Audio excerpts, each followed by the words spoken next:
வணக்கங்க. இது எங்கள் கத்திரி தோட்டம். காலையில் கத்திரி தோட்டத்தில் பார்க்குறப்ப தண்டு புழு தாக்கம் அதிகமாக இருந்ததால் எல்லா செடியும் உடச்சி விட்டுட்டு போனேங்க. உடச்ச செடி அப்படியே காட்டுக்குள்ளே போடாமல் எடுத்துகிட்டு போய் எங்கேயாவது ஒரு நல்ல வெயிலில் போட்டு கொஞ்சம் தீ வச்சுட்டா கொஞ்சம் நல்லது. காட்டுக்குள்ளே போட்டோம்னா மறுபடியும் அந்த புழு தாக்கம் அப்படியே தான் இருக்கும்.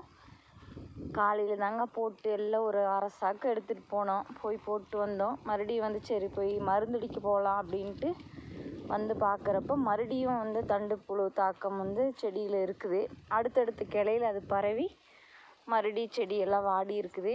இங்கே பார்த்தீங்கன்னா தெரியுங்க. இதுதானுங்க பாருங்கள், வாடி அப்படியே இலை தொங்கிருச்சு பாருங்கள். இதுதான் தண்டு புழு அந்த இடத்துல இருந்துச்சுன்னா அந்த செடி அப்படி ஆயிரும். அதை அப்படியே துண்டாக அந்த தண்டோடு கிள்ளி போட்டோம்னா அதுக்கு கீழே அந்த புழு தாக்கம் போகாதுங்க.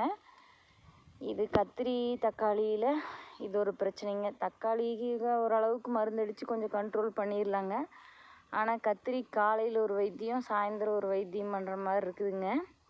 காலையில் பார்க்குறப்போ சரி பரவாயில்ல எல்லாம் உடச்சி விட்டு போயிட்டோம், அடுத்த மருந்தடித்தா கொஞ்சம் கண்ட்ரோல் ஆயிரும் அப்படின்னு நினச்சோம். அடுத்து பார்த்தா மறுபடியும் அதோட தண்டு புழு பிரச்சனை அப்படியே தான் இருக்குதுங்க.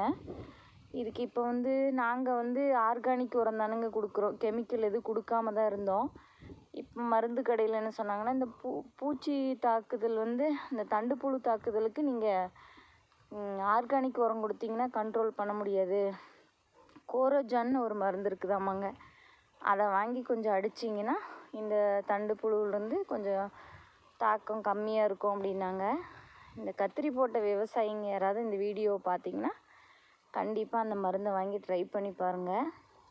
கொஞ்சம் நல்லா கேட்கும்னு சொன்னாங்க. அதனால தான் அடிச்சிருக்குறோங்க. இது நாங்கள் ஆர்கானிக் உரம் வாங்குகிற இடத்துலையே இந்த பேரை சொன்னாங்க. இந்த மருந்து வாங்கி அடிங்க கொஞ்சம் நல்லாயிருக்கும் அப்படின்னு.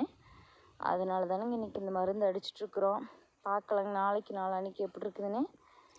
இந்த தண்டு புழு தாக்கமான செடியே இப்படி இதோட கிள்ளி எடுத்து அந்த பக்கம் காட்டை விட்டு வெளியில் போட்டால் பரவாயில்லைங்க. இல்லைன்னா அப்படி அப்படியே தண்டுக்குள்ளே போய் செடியவே அதை முழுசாக செடியவே வேஸ்ட்டு பண்ணிடுங்க.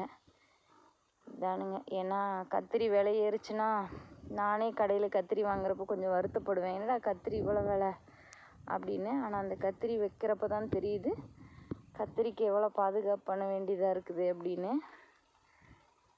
இதாங்க பாருங்கள் எங்கள் தோட்டம். இன்றைக்கி இதுக்கு தான் வைத்தியம் நடந்துகிட்ருக்குது.